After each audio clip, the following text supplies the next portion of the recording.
This is one of the most insane phones that I have ever reviewed because aside from the other flagship features, this thing charges from 0 to 100% in just 15, well, more like 20 minutes. If you are new here, then please do join us in this series of videos where an Apple fanboy is exploring what it's like to switch from an iPhone to Android. And I'll admit that I'm slowly being won over, particularly when it comes to seeing these like bleeding edge features like 120 watt charging on an Android phone. So whilst we work our way through the rest of the reasons why I actually do quite like this phone, I'm going to show that insane 120 watt charging speed. So I'm going to put this phone on charge alongside with a timer so you can see how long it actually takes to get from completely flat to completely fully charged. So it's going to be a bit of a fun experiment just to see how long it actually does take and if it actually hits the 15 minutes that it says it can do. So firstly, one thing that you do lose when switching from iPhone to Android is Face ID, and it's been a bit strange on Android to get used to going back to having a old style fingerprint sensor, whether that is built into the glass on the sides or even the back or the front. But I will say that the placement of this on the Redmi Note 11 Pro Plus is actually comfortable. It's on the side here. So typically when you're picking up your phone from your pocket or on a table, you're going to naturally cover that fingerprint sensor anyway. And so I've personally found this actually a lot easier to switch to and use than like most of those phones that have like the under screen fingerprint readers. There's also Face Unlock here, but as with any Android phone that I'm coming across, it is pretty insecure. I wouldn't recommend it personally on any Android phone, but that is all the more reassuring that the actual fingerprint sensor is good. It's very fast, very accurate. It's also tactile and you can feel where the sensor is, and it has this neat double touch feature which you can enable in the settings, which I've got to control the torch. So from one button, you can customize features for what a double tap does, as well as a full-on like double push, which is what most people have to actually launch the camera. Now that's actually made this phone really great as a utility because, well, if I'm not picking up the phone to actually use it, then I'm probably just going to use the camera or the torch or maybe even just check the time. And speaking of which, this phone has a fixed 120Hz AMOLED display, so it's not adaptive. It also has 360Hz touch sampling and Gorilla Glass 5 on both front and back, and it also comes with a screen protector pre-installed, even a case in the box. I mean, these are magical things that Android phones include within them. Before we carry on though, there are two things that I'd like to tell you. Now firstly, this channel recently hit 35,000 subscribers, and because we are so close now to hitting 50,000 subscribers, I am hosting a giveaway of a brand new iPhone 13 Pro. It's the 256 gig model in graphite. It's the exact same model that I use, and this will be a worldwide giveaway. You don't even have to subscribe to the channel to win. All you need to do is head down to the comments down below and let me know what piece of tech are you looking forward to buying this year. Now once you've done that, keep an eye out on this channel for when we do hit 50,000 subscribers, as I'm going to be posting a video to announce the winner. So head down below,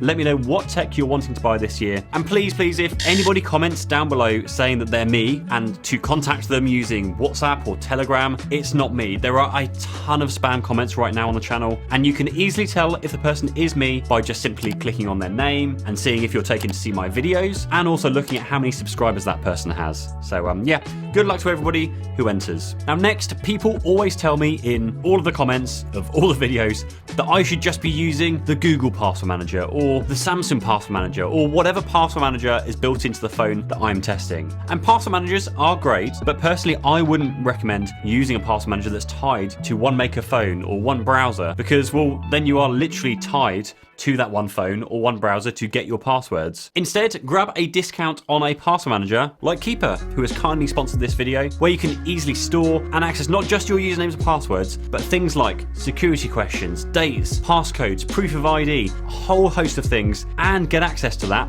regardless of what device you're accessing it from. Now I know that it doesn't matter what device I'm using or testing, the first thing I literally install is my password manager, and that makes everything else so much easier to log into. Keeper's also zero knowledge, zero trust, it's easy to use, and has versions for business with additional features like role-based access control. And you can get 30% off of Keeper Unlimited and family plans by following the link down below this video. So if you're not already using one, then please do follow the link, and hopefully you'll realize how much better it is to use a proper password manager than just one out of the box that's included with your phone or app or browser. Now, the always on display is one feature that I wish Apple would get across to the iPhone. Like, the ability to just glance down and see the time or the notifications you have is such a nice thing to have. But it's a shame that on this phone, the always on display is not an always on display.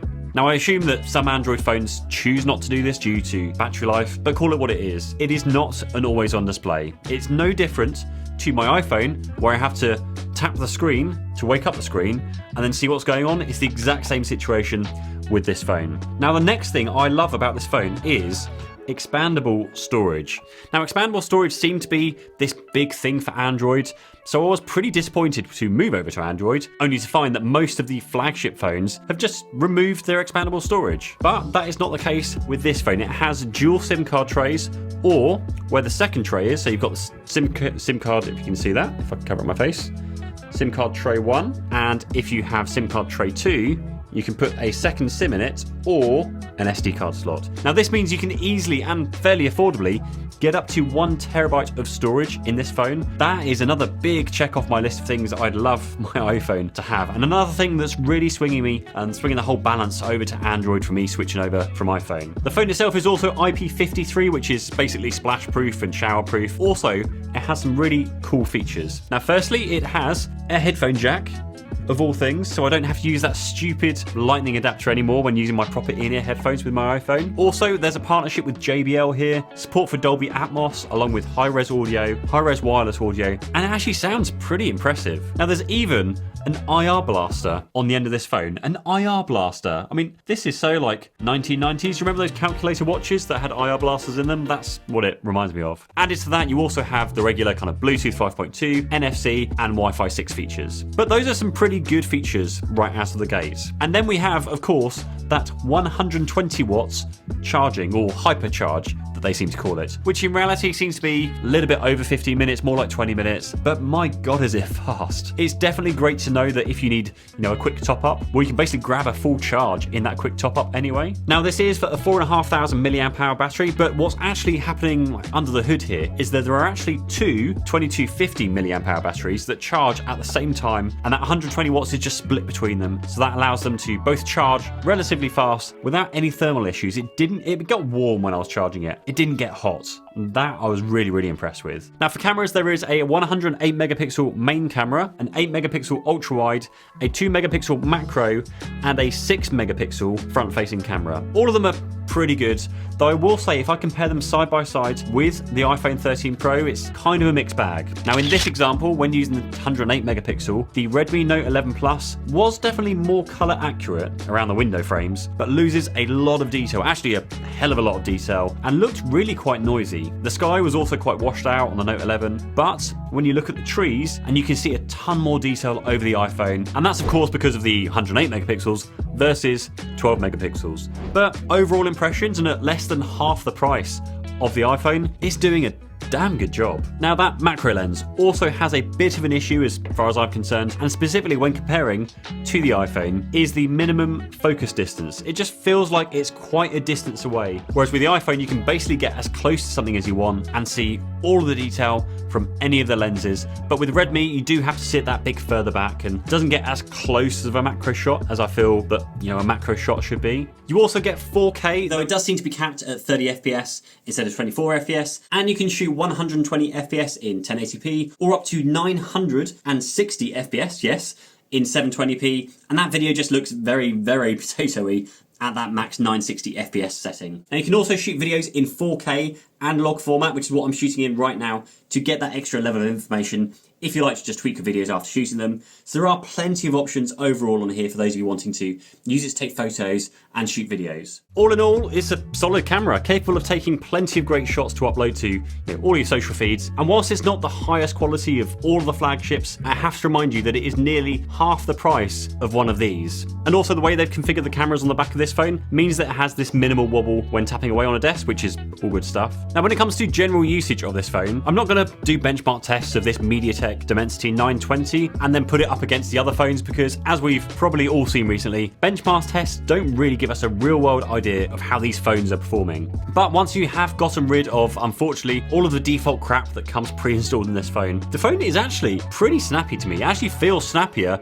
to me than the Exynos version of the S22 Ultra and the S22 Plus that I recently reviewed on this channel, which is, that's just stupid, but it is what it is. Now I have here the 128 gig model with 8 gig of memory, and generally browsing around and switching apps, installing, uninstalling, everything just seems smooth to me. Now I have experienced 1, maybe 2 times where it's not been that smooth. One of those is definitely the camera. And again, I'm comparing this to a flagship iPhone 13 that's twice the price, but there's definitely a noticeable delay when hitting the shutter button on the camera. And actually just when it snaps the photo, it just doesn't seem to be as quick as on iPhone. But again, from my limited testing with this, I just think that the design decisions they've made with MyUI on this phone actually do give you the feeling of a very snappy phone. The screen itself also, which isn't HDR but is OLED, does give you some of those deep blacks when watching content. There's good levels of brightness with 1200 nits peak brightness, and it's a good experience when watching content on this phone with that mixture of the OLED screen and those JBL speakers. So there is a ton of stuff that I love about this phone. You've got the 120 watts charging, which is just insane. The audio, the expandable storage, the screen, even just the shape and how it feels in your hands just feels good to me. And if you are looking for a mid-range phone, or one of those people who, like my wife, always walks around with 5% of battery on their phone, then this phone is definitely a solid choice for you. And if you just picked up this phone, then do go check out my video around the first settings that I've changed when first unboxing this phone, which will be right here. And I'll see you there. Cheers, bye-bye.